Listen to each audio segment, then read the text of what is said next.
Thanks for making MTN a part of your Thursday. I'm Tim McGonigal. Shannon Newth anchored our morning coverage. The latest figures from the state of Montana show Fergus County now has its first case of COVID-19. It's a male in his 60s, one of 2 new cases since yesterday, the other in Park County. However, Fergus County Disaster Emergency Services said in a Facebook post the individual is a resident of Fergus County who has been out of state for an extended period and acquired the disease out of state and has not returned to Montana. They say the individual will recover out of state before returning home. The number of Montanans who have recovered from the virus is 392. Health officials in and around Great Falls continue monitoring for any spread of COVID-19. City County Health Officer Tricia Gardner says their department is monitoring 2 cases of coronavirus. She says so far 11 of the 15 patients have recovered. As business owners prepare to reopen, Gardner says there are important things to keep in mind. Those include considering social distancing guidelines in the workplace, wearing cloth masks, cleaning commonly touched areas, continuing telework, and checking in with employees. Symptom monitoring and checks for employees when they come in, making sure they have liberal policies to let employees stay home if they are sick. And along with Governor Bullock's plan and resources from the state, the CCHD has also created packets for restaurant owners and retail businesses that include more specific information. A link to that information can be found on our website. Well, a new shop is opening its doors even in the midst of economic uncertainty, but owner Drew Hicks believes business will boom for his new butcher shop as the nation faces a meat shortage. The Rebound Montana's Keely Van Middendorp has more. Central Avenue Meats owner Drew Hicks says his butcher shop has been in the works for several years. Now he's ready to give Great Falls a taste of his craft that's focused around food. We think that this might be the best beef that you can buy in the Northwest. His beef is locally sourced from a ranch in Belt. Not only the quality, but it is 100% grass-fed too, so there are a lot of health benefits too. With many businesses on the chopping block after economic restrictions, Hicks still believes his timing is right on track. We're excited to join the community here downtown. Central Avenue Meats is providing a local solution to a national problem as the country faces product shortages due to the COVID-19 pandemic. We've been working with Drew for about a year now. Jim McCafferty has been a part of the agriculture community for over 50 years. He says the pandemic has created problems within slaughterhouses around the nation that will continue into the near future. This is, I think it's going to be pretty much new to everybody. McCafferty says a disruption in the supply chain creates a ripple effect on the entire process. They've had to reduce production volumes, and so that's created a backlog on this end and a shortage on the other side. I think that this is basically showing the cracks that we have in our food system right now. Hicks partners with Quality Meats of Montana. A spokesperson in Miles City told MTN News operations are at full speed with slaughters booked out to 2021. Hicks isn't anticipating running out of products to sell to customers. We have great local producers, and so we're luckier than some places. And says supporting local is one way for Montanans to rebound as major meat suppliers search for solutions. If people choose to support us, that they not only experience personal benefits with health, but they also see the economic benefit in their community. Central Avenue Meats plans to open their doors to the public on Wednesday, May 6th, starting at 10 a.m. Reporting in Great Falls, Keely Van Middendorp, MTN News. Financial experts say meat shortages are likely to happen with problems in supply chains for products like beef, pork, and chicken. If you can't find products in your usual grocery store, it's a good idea to check with your local butcher shop. And Central Avenue Meats does not anticipate running out of product due to locally sourced protein and a partnership with the Montana Slaughterhouse. Well, Foothills Community Christian School in Great Falls will continue the rest of the academic year online. The school year will wrap up on May 22nd. Head of the school, David Culpepper, says they've been able to provide a nearly full curriculum with electives for the private pre-K through 12th grade school. Foothills has also maintained their regular grading system and did not switch to the pass-fail system like the public school district. Culpepper says they feel it was important, especially for seniors, to set them up as best as they can for college. He adds that all students have access to the internet and technology needed to use remote learning. Foothills will still hold an in-person graduation ceremony. We have 5 graduates, so we believe with 5 graduates and the size of that sanctuary that we should be able to get the social distancing that we need. Graduation will be held on Friday, May 22nd at 6 p.m. at Central Assembly of God Church. Culpeper says they're still figuring out if there will be restrictions on how many people can attend the ceremony. Great Falls Public Schools met earlier this week to discuss remote learning versus returning to the classroom. They expect to have a final decision tomorrow at noon. We will, of course, keep you posted. Well, earlier this week, Helena schools chose to not let students and teachers return to the classrooms for the rest of the spring. MTN's Sam Hoyle caught up with some students who will never be able to walk the halls of their schools as a student again. With students across Helena not returning to their classrooms this year, it'll leave a hole in the seniors whose graduation sits near. For Shannon Beardsley, a senior at Helena High, it's the major disconnect that comes with online learning. I like seeing different people every day and interacting with actual teachers and stuff like that. And there's just a serious disconnect between a computer at home and turning in schoolwork. Seniors all across Lewis and Clark County won't get a chance to build memories in their final days of being a student. For Lexi Hernandez, a senior at Helena Capital, one of the things she'll look back on and miss is not being able to pull off this year's senior prank. The senior skip day, everyone's making a joke about how we're the longest, running one, and no one's ever going to beat us. But at the same time, it's kind of dang, I actually really wanted to actually do that and do the senior pranks and all that stuff. For some, COVID-19 is even following them into their plans after high school. Corey DiDonato, a senior at Helena High, has plans to go to the Universal Technical Institute in Arizona to become a certified diesel mechanic, but now he's not sure what he's going to do. I'm supposed to go to college soon, but I might not be able to go till almost next year because they might have to shut down because they're having such a bad time containing this COVID-19 that it's starting to affect not just us, but everyone around us and the future plans that we all had to do after we graduate. And some, like Tegan Evelyn, a senior at Helena Capital, didn't even know that the last day they set foot on campus would be the last time that they'd walk the halls as a student ever again. We went to state and we had no idea. We thought we were going to come back and have loads of homework. That was the biggest thing is, oh my gosh, all the homework we're going to have when we come back. But the fact that we're never going to step foot back on there again is really depressing. It is really hard. And I don't know if I'll ever come to grips with that just because, I don't know, we're not going back and we don't know. In Helena, Sam Hoyle, MTN News. While COVID-19 has affected construction and hiring for the Lewis and Clark County Detention Center, everything is still on schedule. The virus has affected work from subcontractors not having enough workers to materials not being manufactured to keep up with demand. But the county feels confident the contractor will meet the original deadline. Inmates are expected to be transitioned from the upper floor down to the newly renovated space at the end of May. Coronavirus has delayed training for new detention officers from the Law Enforcement Academy and also slowed the hiring process. It's taking a while to do background checks and all of those kind of things, making sure that someone's fit for the money that they're going to receive from the citizens who live here. So we're hiring great people, and the expectation is that they make us better. The county says the construction of the jail remodel is still on budget and the building is expected to be fully operational in September. Our Storm Tracker weather team is still tracking some warm temperatures today. They're also tracking some showers and storms. Brandon, you're tracking quite a few areas of rain right now. Yeah, we've got some scattered showers and storms really all across different parts of the state here this evening, and we're going to kind of take a look at some of those right now. So kind of a broader view of our entire area here. You can see the heaviest of the rain is off to the southwest. We're also seeing some rain over toward Missoula and up toward the Havre area as well. We're going to zoom in on that heavier rain to start. It's kind of moving right over the Big Belt Mountains right now. We have had some thunderstorms embedded within that rain. We've got one into Judith Basin County right now. Helena kind of getting out of this batch of rain showers, but there is more rain to the west.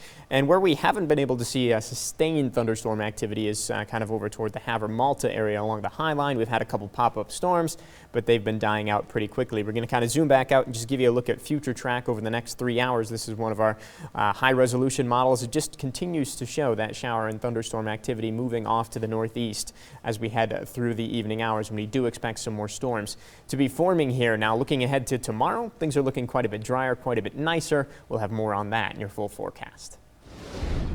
I'm Mike Dennison at the Capitol. Coming up, is the Republican primary race for governor really a contest? Powered by the Montana Television Network. The 5:30 news continues on Montana's News Leader. Welcome back. A week from tomorrow, absentee ballots for Montana's primary election go out in the mail to all registered voters. One of the top contests is the Republican primary for governor. It's a three-man race, but the conventional wisdom is that Montana Congressman Greg Gianforte is the prohibitive favorite to win the nomination on June 2nd. So, is that the way it is? MTN's chief political reporter Mike Dennison takes a closer look. Greg Gianforte's campaign for governor has released internal polls showing him with a huge lead over his GOP primary opponents, Attorney General Tim Fox and State Senator Al Olszewski. And Montana State University political scientist David Parker says Gianforte has a clear advantage, both in terms of name recognition and money to get out his message. But as you might guess, Gianforte's primary opponents have a different view. Fox notes that Gianforte just put another $500,000 of his own money into his campaign, increasing his personal stake to $1 million. He obviously doesn't think he has it in the bag, or he wouldn't be spending $1 million of his own money. Fox and Olszewski also assert that Gianforte is not well liked by many voters, making each of them the better GOP candidate in the general election. But when you look at the independent polls, what's happening is over 1/3 of the Republicans that vote on a regular basis are still undecided. That means that they're not happy with Congressman Gianforte, and they're not happy with Attorney General Fox. And it's my job to let them know that I'm out there and I'm worthy of their vote. The polling says that 65% of Montanans don't care for him. And certainly we also know that the polling shows that I'm the Republican that can win in the general election. Gianforte's campaign dismisses this line of criticism, pointing out that he's already won 2 statewide elections for Congress. And as for his personal investment in the campaign, Gianforte says it exemplifies his commitment to helping the state. We're all in, and I'm at a part in my career where I feel highly motivated to give back, to provide opportunities to others. And I don't know how to say it except we're all in for the future of Montana. Gianforte also has raised an additional $1.8 million from donors and says his campaign is spending money not only on the primary, but also to better position himself for the general election campaign against the Democratic nominee. Speaking of those Democratic candidates for governor, they're already taking aim at Gianforte, assuming he'll be the Republican nominee. In a few weeks, we'll get the final word on that from the voters. At the Capitol, Mike Dennison, MTN News. Remember, this weekend will be your first chance to see all of the major party candidates for governor debate the issues important to Montana. Produced in partnership with the Montana Broadcasters Association and the Greater Montana Foundation, the governor debate kicks off at 6 with the Democratic candidates Whitney Williams and Lieutenant Governor Mike Cooney, followed by the 3 Republican candidates at 7, right here on MTN. But we are still tracking showers and storms, and we're likely going to be seeing them through the evening hours. We'll have the forecast up next. Thanks. Now, here's your Storm Tracker weather forecast with meteorologist Brandon Michaels.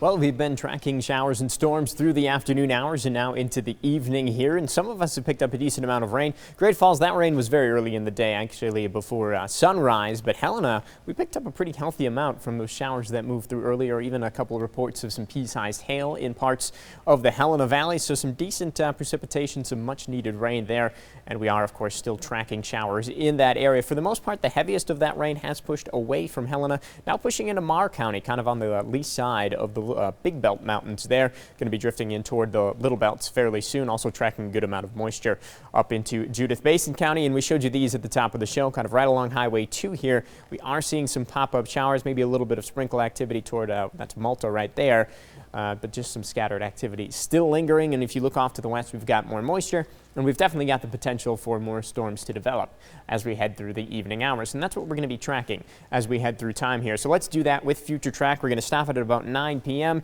See still a good amount of thunderstorm activity, mainly north and east of Great Falls is where this model's putting it.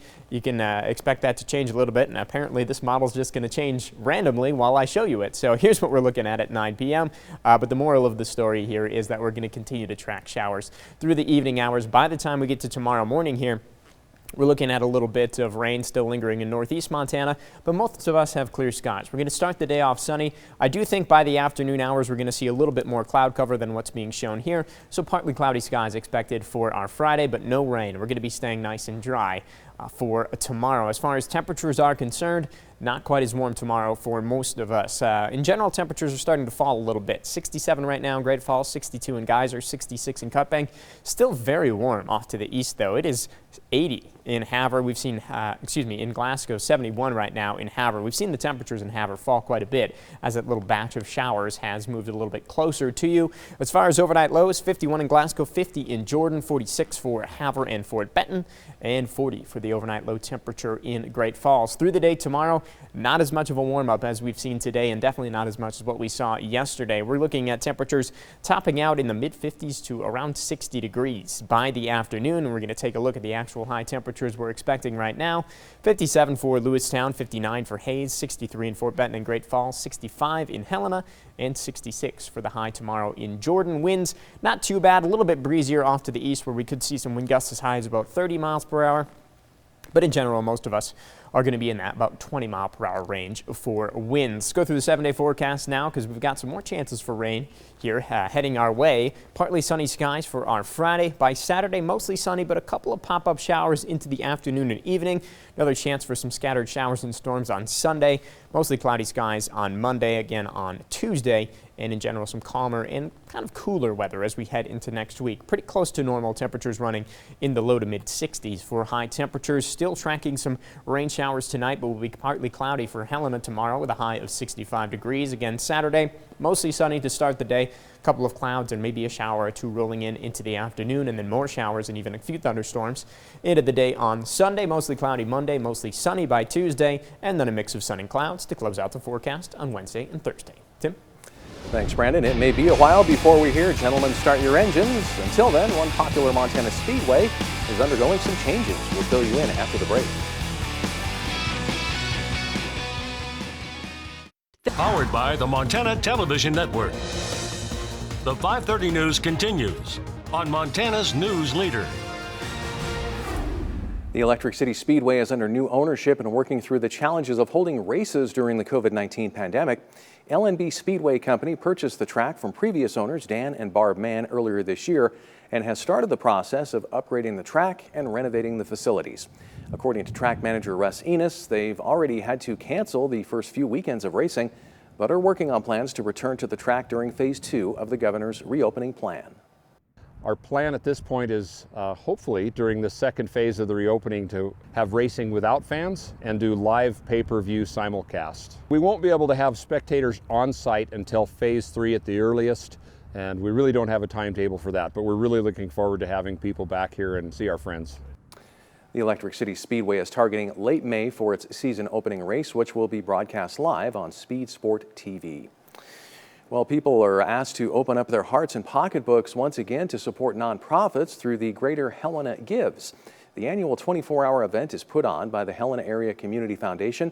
It kicks off tonight at 6. In addition to donating directly to the more than 70 nonprofits signed up, this year people can also give to a community fund that will be split across all participating nonprofits. HACF Executive Director Emily Fleming asked people to take a moment to think about what they care about in the world, be it their pet, conservation, or owning a home, for example. Chances are there's a nonprofit working to help a related cause. Nonprofits really stand in the gap that government and business leave. So if it weren't for nonprofits, there are a lot of necessary human services that would just be gone, but there's also a lot of things that make our community great that we love and want to support too. Greater Helena Gives wraps up tomorrow night at 6. A similar charitable effort going on in the Electric City, Give Great Falls, has given nonprofits an opportunity for the community to donate to their favorite organization. One of those organizations reaping the benefits is the Children's Museum of Montana, a place where kids can come and enjoy productive, interactive, and educational activities year-round. For the organization, this year has been especially hard with COVID-19, not allowing for them to conduct their normal fundraisers. It's been really great for us to be able to raise money. We had to cancel all of our spring fundraisers due to this COVID-19 business, but it does allow us to kind of collect funds. You know, the hot topic is moving to our new museum and our capital campaign with that. They also tell us they're hoping to open within the next couple of weeks. We'll have a final look at weather when we come back. Welcome back. We are still tracking showers and storms across the area. Helena, kind of a brief break in the action once this little batch of rain moves through. You see we do still have some thunder and lightning happening into Judith Basin County and continuing to lift to the northeast. We're also going to zoom up toward the High Line. Havre probably hearing some rumbles of thunder off in the distance, a little bit of rain, and we got some rain toward Fort Belknap as well. Well, while Chicago's Brookfield Zoo has been closed to the public due to the COVID-19 pandemic, an Amur leopard cub was born March 3rd. Of this year. The male cub is named Sasha and is currently behind the scenes bonding with his mom Lisa. The naming of the cub was one of the auction items offered in the Chicago Zoological Society's Virtue Whirl fundraiser, which was held last week. Members of the Society's Women's Board won the bid to name the nearly 2-month-old cub. That's a very ingenious fundraiser, I guess. A good bid idea. on a chance to name the cub. 100%. I'm sure that there was a lot of good bids, there. yeah. All right, that's all the time we have. See you back here tonight at 10.